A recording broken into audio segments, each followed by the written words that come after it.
All right, hi everyone. Welcome to the special edition Believe in Sabres presented by FanDuel. I am Adam Benigni of WGRZ-TV and Sports Talk Live Buffalo. As usual, it's Sal Maiorana, the Rochester Democrat and Chronicle. Man in the middle, a guy we've had on the show before, our Sabres insider on Channel 2 and Sports Talk Live Buffalo, and of course, Sabres reporter for WGR Sports Radio 550 in Buffalo.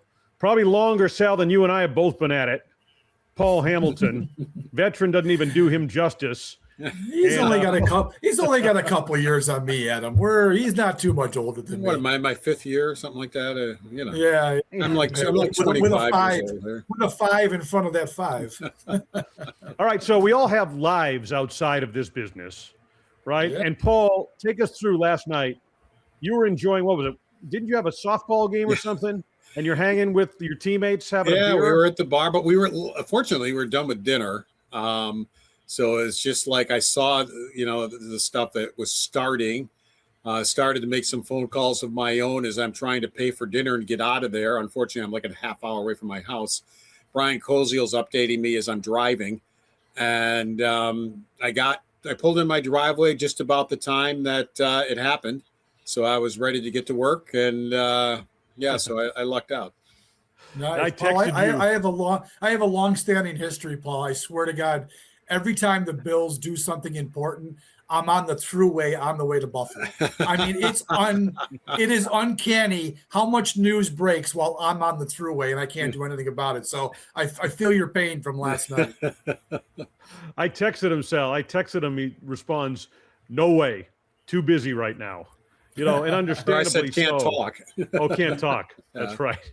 So, all right, and with good reason, right? Because I mean, this was an absolute blockbuster, and that's not overstating it.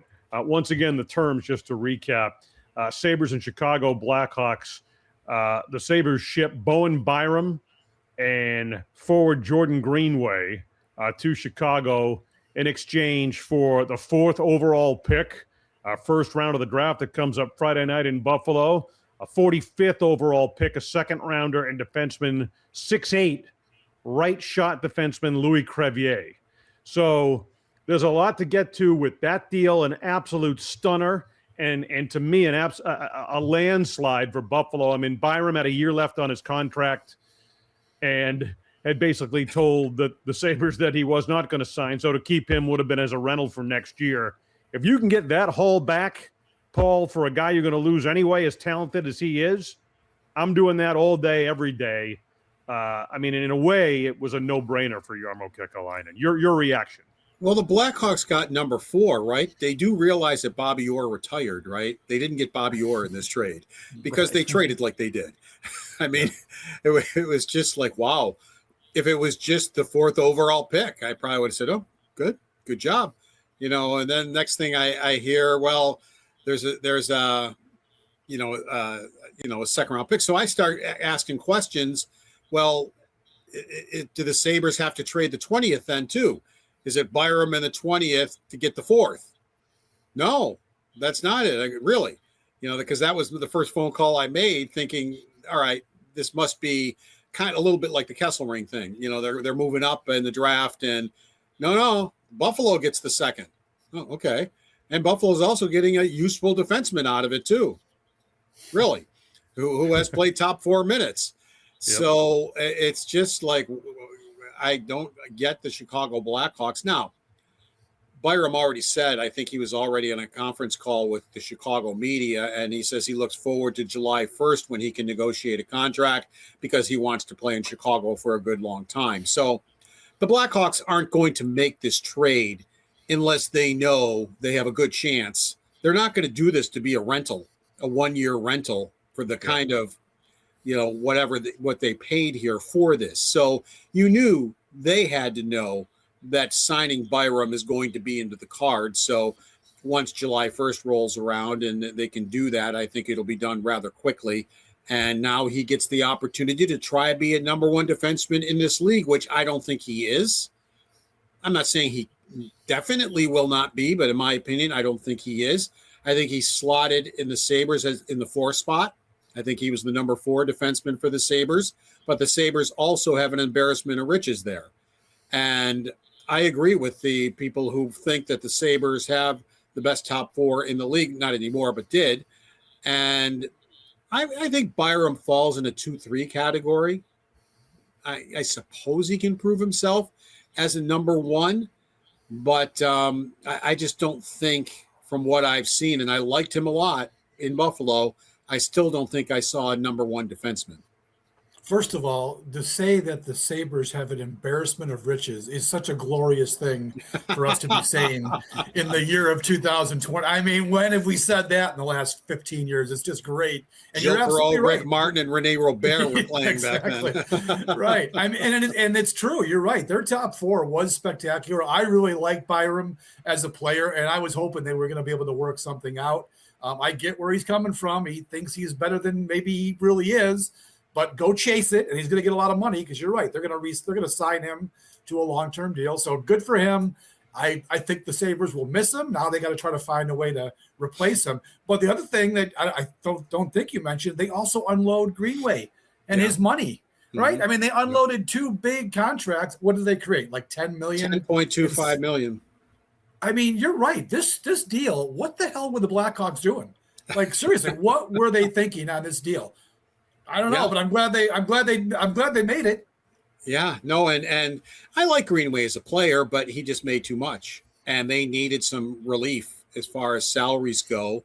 It wasn't enough to get Tuch in because the Sabres don't believe Tuch is a $10.5 million player, and it seems like that's what he's going to be getting if Elliot Friedman, what he said, going to the Capitals for 8 years at 10 sign and trade with the Sabres. They just didn't feel he was a $10.5 million player. Kempe got 10.6 or 10.7. I think Tuch is the better player, but there are a lot of people thought Kempe got overpaid, and I think the Sabres are one of them. So they had what I'm hearing is the Sabres had upped their offer from what was around 8.5. My guess is it probably was not 10. It probably was in maybe the 9.5 range.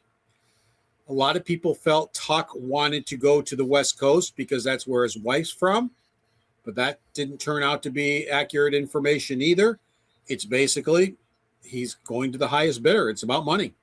And he feels he's worth $10.5 million, and that appears to be what he's going to get. That being said, if your information, if you think you've got it, that they were probably in the $9 million range, I don't understand what Alex Tuch is thinking here, because if he wasn't going to go to the West Coast, where you said his wife's from out there, that seemed like what he wanted to do.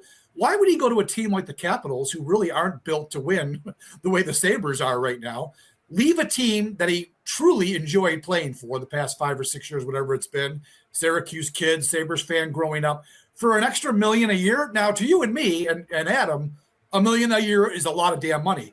This is a guy who's already made a shit ton of money, and $9 million over 8 years, if that's what the deal might have been from Buffalo, how much is too much here?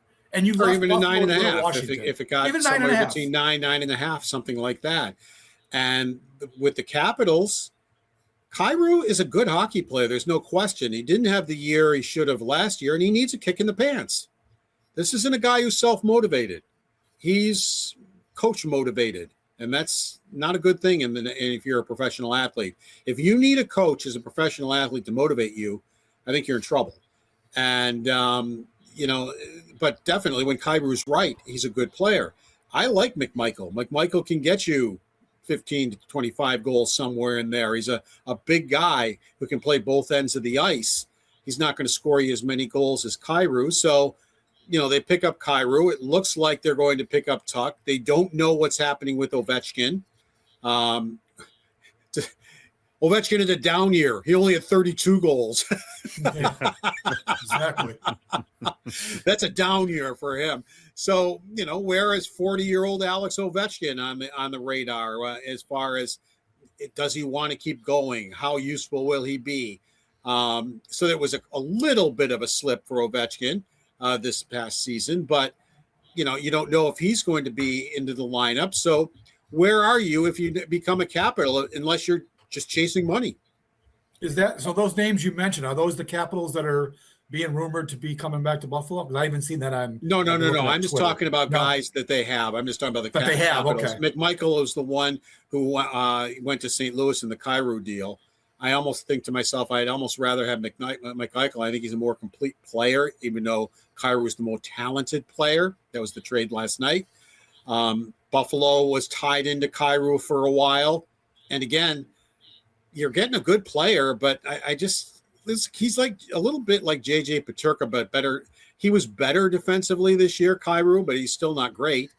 And he needs a kick in the pants to get going, just like Peterka does. And so I don't know if Washington will regret that or not. It just depends how Kyrou reacts to his new teammates. All right, so Kekalainen essentially confirmed that the Tuch situation is. Wasn't that refreshing today, guys? Yeah. That might have been the most honest I've heard a GM in my career. And you guys seem to think I've been at this a while. So I don't think – I mean, he was brutally honest about all things Tuch, all things Byram, all things Kesselring. It was a refreshing change. So let's Scotty Bowman wasn't that open back in the day, Paul. Yeah. So let's sift through all of that, Paul. Let's take the rest of that. We've reacted to the trade. Tuch, they're exploring some type of sign and trade type thing. But July 1, I mean, he's essentially out the door at this point, and Kekalainen confirmed as much. But I suppose the next big question. So the minute I saw that trade last night and had a similar reaction to you and DeSalle, like, man, oh man, did the Sabres just, win that thing hands down? Then comes the question, what's coming next, right? Because it's a team, the Buffalo Sabres are a team that the Stanley Cup window is open. They are really armed now. I mean, they made that move from 27 to 20 with Kesselring, and so that puts them in a better position. But now you've got 4 and 20 going into Friday night. Now you can really go big game hunting, as has been referenced on social media and in other places. I don't feel like maybe he picks at 4. And if he does, right, if the Sabres do, they still come out way ahead from an organizational standpoint than they would have been in having Byram for another year and then watching him walk for nothing, right? So, well, yeah, believe it or not, the Sabres have never in their history drafted 3rd or 4th, 1st, 2nd, or 5th. A lot of times they've drafted 5th, but they've never in their history had the 3rd pick or 4th pick. And I was surprised by that because, looking back when I was looking it up, I mean, there are a lot of bad Sabre teams in the last 14 years, and none of them landed the 4th pick or the 3rd pick, which really kind of surprised me. But you look at other 4th, first of all, the 4th overall pick is Bo Byram. It's Kel McCarr was a 4th overall pick. There have been some good hockey players who were the 4th overall pick that you could get, in the draft. And this is supposed to be a very defense-heavy draft. But a lot of people are predicting that the top 3 teams need forwards so badly they're going to ignore those defensemen and draft the 3 forwards, which would leave the best defenseman in the draft to Buffalo. But that means still 3-4 years down the line. Right. Yep. I just said in my question, that's where I was going with it, right? Stanley Cup window's open. Fans have waited on prospects for this organization way too long, right? Yep. And the mismanagement of all of it. And now all of a sudden they're a legitimate contending team. With 4 and 20, he is armed with resources to make a major trade and bring in some heavy duty, high impact right now star power. And I'll guarantee you. I think he's listening, right? I mean, he said they're going to listen to what's out there, gauge how interested teams are, place a high value on 4. I would anticipate another move here coming from Kekalainen kind of to that end. I just don't have a true sense of which way they're going to go. And the Sabres are starting to get off players' no trade list. Agents have been confirming that they have clients who are willing to be traded to the Buffalo Sabres. Now, I'm sure, I don't even have to ask, I'm sure he's looked in on Dylan Larkin to see if Dylan Larkin would waive his no trade to come here. I'm sure he looked into Jason Robertson to see if he could get him here. Those are the types of players we're talking about that they could really use by bringing in here, and they've cleared some salary cap space to do so. So, the question is, now in Larkin's case, he was on Team USA with Thompson. He played on the same line with Thompson at times. He knows what the Sabres are about. He was there when the Sabres trailed the Red Wings 4-1 in the third period and came back and won the game in overtime, with Tage Thompson making a great play.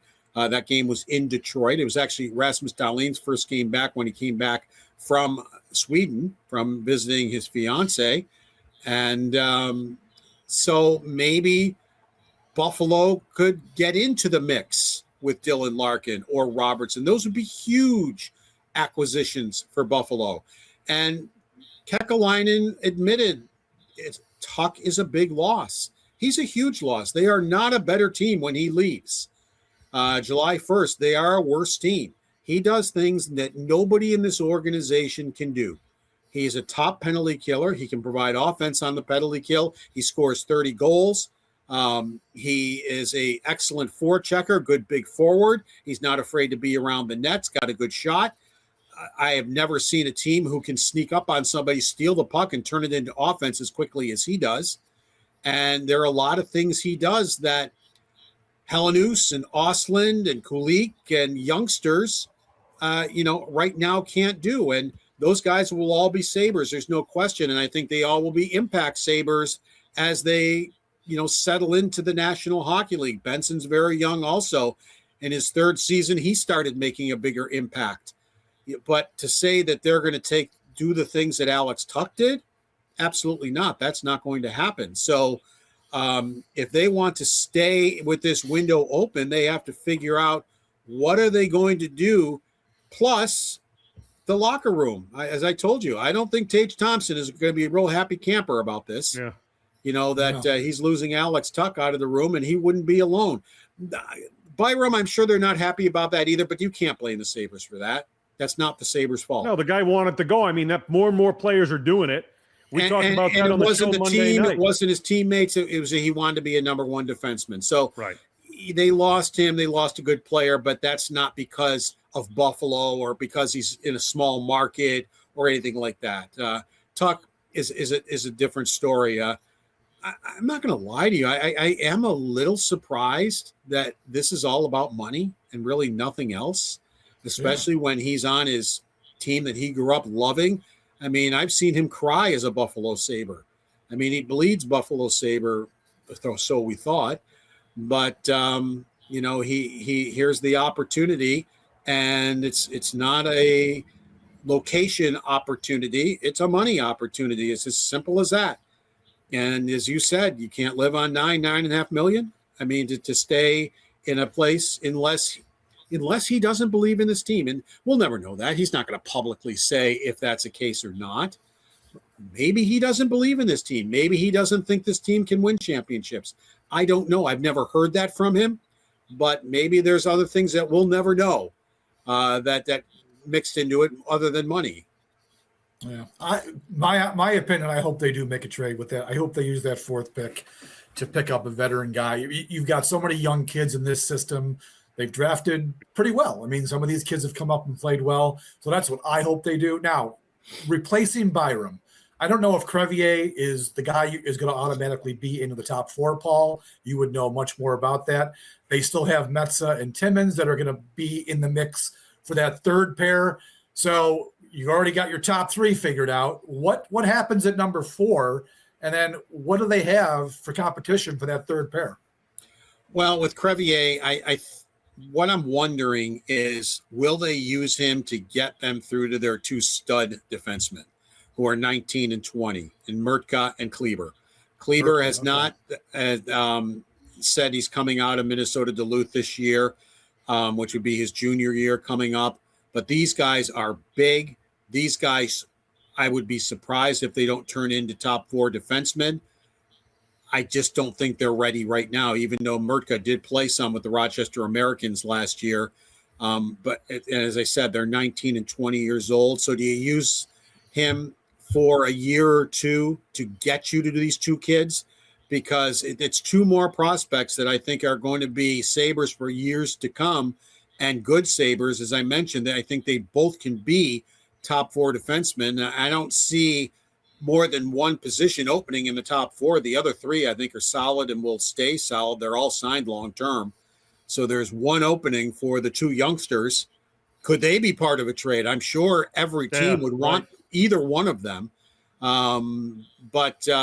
So that's what I'm wondering, is if they're going to use, especially this year when you have the Skinner salary on the salary cap, are you going to use him to help you maybe get through for a year or two to get you your two young studs? And the only other guy that I, having watched the Amerks a little bit, I don't really see much else down there. Maybe Komarov. Yeah. What do you think of Komarov? He'd be the guy. Yeah. He'd be the other guy, right? Yeah. I don't think he has the potential that the other two have. I don't think he's ready, but I think he could be an NHL defenseman. Yes. I think Leone does a good job with the guys down there, and he improved greatly last year, but I don't think he's ready yet for the NHL, but I could see him becoming an NHL defenseman. Yes. And one other guy, Ryan Johnson, where is he at? He's been around for so long, and there's potential. I don't think it's going to ever happen for him. No, I agree. And he played 4 years at Minnesota, so that made him an older rookie. And he's played in Rochester, at times played very well, has gotten opportunities in the National Hockey League. I don't think he's any more than, we've got an injury, come on up for a couple of weeks. I don't think he's the guy that, because right now they have 6D. They need a 7th. I suppose he could sit here and be your 7th. Metsa's not signed yet. I'm assuming they will want to sign Metsa. And I'm assuming they won't want to sign the two guys from Winnipeg. There'd be no reason to. So you could maybe make him your 7, but I see him like Bryson. Bryson was a number 7 guy and was never going to be anything more. And you're right. I just don't think he's going to be a full-time NHLer. All right, so sifting through some of the other news items today, and Paul, you can comment on these as you see fit. They have more money to deal with now. They want Beck Malenstein back. It appears like that would happen. Zach Benson, those negotiations, again, you talked about how open Kekalainen has had good constructive talks with Benson, who's a restricted free agent. The reports had been somewhere in the neighborhood of, about 7 years, $7 million per. That'd be a good number. A guy they obviously want to get locked up. It appears as if that's going to happen. And I found his answer on the goaltending question interesting, because a lot of the speculation, even like John Butchergrass with ESPN, is suspecting, maybe they're going to make a play for Hellebuck or whatever, coming out of a trade like that with Chicago. You and I talked about this last night, and I tweeted as much. I'd be real reluctant to move that 4th pick for a goaltender. I wouldn't. Or to pick an aging goaltender. Or to have any involvement as far as coming out of that trade. What's the situation with goaltending? What did Kekalainen, his response on that front today, say to you about their feeling organizationally about where things stand in net and what they might do moving forward? Because there's a Weeks report that came out today, Kevin Weeks, about maybe in terms of a free agent situation, Bobrovsky, right? I mean, there's all this speculation. Yeah. Where do things stand in net for Buffalo from where you sit? Yeah, Bobrovsky had a horrible year last year. I would go with what the Sabres have before I would go with Bobrovsky with the season he had last year. I don't think they need a goaltender, but if you're going to get better at the position, then go get better. If you have an opportunity to get a player who's better than what you've got, by all means, go get that player. But Adam, in my opinion, I just don't think you ever trade the number 4 pick to pick up a goaltender who, number 1, is very good in the Olympics. He's won a gold medal, playoffs, hadn't been good at all. And Winnipeg really has never Winnipeg's had some good teams, very good teams. And they haven't even gotten close to the promised land with him in net in the playoffs. But in the regular season, he's lights out and, does really well and did very well to win the gold medal for Team USA. There used to be a goaltender play in Buffalo who did very well to win a goaltender for the Czech Republic. Never won a Stanley Cup for the Buffalo Sabres. And, so I'm not really of the mind that I would like to spend $8.5 million on a goalie. And I definitely don't want to spend a 4th round pick on a goalie. If you can get him for another price, All right. As I said, he is an upgrade over your goaltenders, at least in the regular season. There's no question about that. But I guess I'm reluctant because I think they're okay in goal. And I'll still say this. I don't know if I said this last time. And I asked him about Colton Ellis. Don't be shocked if all of a sudden he winds up their goaltender. I saw some good things out of him last year. One of the things I loved about him was he could sit for a month and come in and win a hockey game. Even after sitting a month, he keeps himself prepared. And he had some good games. Kekalainen brought out the shutout game he had. He absolutely stole that hockey game. So he's, when he got to Buffalo, he was 25 years old. It was his first year in the National Hockey League. If there's an injury with Luukkonen or Lyon and he gets an opportunity, it wouldn't shock me at all if all of a sudden he became their number one goaltender at a young age. So the goaltender of the future possibly could be sitting on the roster here. So again, if you can get better, I don't think Bobrovsky makes you better in net. Of course, Hellebuck does. But if you can get better, go get better as long as the price is right and you're not paying $8.5 million in goal. Okay. Yeah, good point. Sal, you got anything else you want to go with there?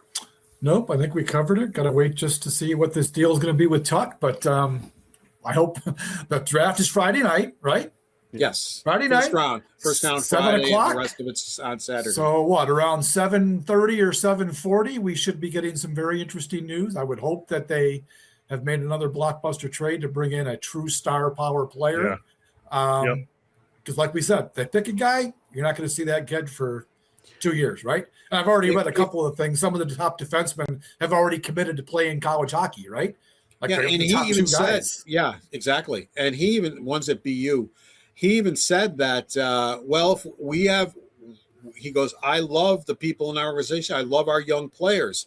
And if we have to go with our young players, and I'm thinking, you have to go with your young players, that's not going to go over. It's not going to go over in your locker room, and it's not going to go over with the fan base here. Nope. If you lose Alex Tuch and you replace him with young players from your organization, that does not make you better right now. Eventually, yeah, I think those three forwards are going to be really good players, and I think they're going to improve next year. But I don't think they replace Alex Tuch, at least in the first year or so. Maybe eventually they would. And so I think your organization winds up going backward, at least in the short term, if that winds up being your solution. Right, especially when you've made a phenomenal deal to arm yourself with a 4th overall pick and you still have the 20th. You've got draft capital that GMs dream of heading into a draft that you're hosting. And talk about the opportunity, Paul, I'll end with this, the opportunity to separate yourself from the Kevin Adams era, right? I mean, to an extent, he's already done that. Right, yeah. Just by kind of making this trade. But now he's put himself in this position. The Sabres are in this position. You've really got to, you got to find a partner, obviously, but you absolutely have to do, I feel like they owe it to the fan base and to the organization and the players in that room to do what it takes to get them over the top and make them a true Stanley Cup contender. Hey guys, Pierre LeBrun just tweeted that the Sabres are getting a 3rd round pick. Which is better than Tampa got for Radish. Radish was considered the second best free agent. That was a sign and trade with Toronto. Tampa got a 5th round pick. So Tuch is considered the better player, the number 1 free agent. So that makes sense. Okay. So news breaking right here on Believe in Sabres. How do you like that? Believe in Sabres presented by FanDuel. FanDuel, again, presenting sponsor for this program, Believe in Bills, and all of the other podcasts on the Believe Network. Stanley Cup odds at this point, updating them. They rank, Buffalo does 14th overall at plus 3,000. The Florida Panthers, by the way, have supplanted the Carolina Hurricanes, they are tied with Carolina at plus 700 as the favorite. It's going to be interesting to see where the Sabres rank, I would suspect, coming out of the draft, pending whatever big move might be coming. Adam, all you have to do is grab a bottle of wine out of your wine cellar, take the $10,000 and put it down on the Sabres. Think of how much money you can make. Yeah, right. Well, you remember what are they saying that Brady Tkachuk has pushed Florida all the way to the top spot now? Yeah, I don't know who the hell. They don't have a goalie now, folks. I don't know who. They do not. I don't know who the hell's going to make saves for them. They can be ranked number one. They don't have a clue who's going to be in. They didn't make the playoffs this year. All of a sudden, they're the betting favorite because they got Brady Tkachuk. Come on. Well, tell me who's going to be in goal for us. If it's Bobrovsky, that could be problems. So if they re-sign him, but right now they have 2 unrestricted free agent goaltenders, and that's it. All right. So, Paul, stand by. We appreciate you coming on the show here. Great discussion here. And I don't think this is the last we'll hear from you here on Believe in Sabres. A lot more news to come with the draft now set. And the Sabres armed with all kinds of capital to make something else happen in a very big way and improve their standing in the National Hockey League and their status as contenders for a long-awaited Stanley Cup. For Sal Maiorana, the Rochester Democrat and Chronicle, and Paul Hamilton, Sports Talk Live, Buffalo, WGR, Sports Radio 550. I am Adam Benigni, WGRZ-TV. Thanks for being with us here on Believe in Sabres, presented by FanDuel.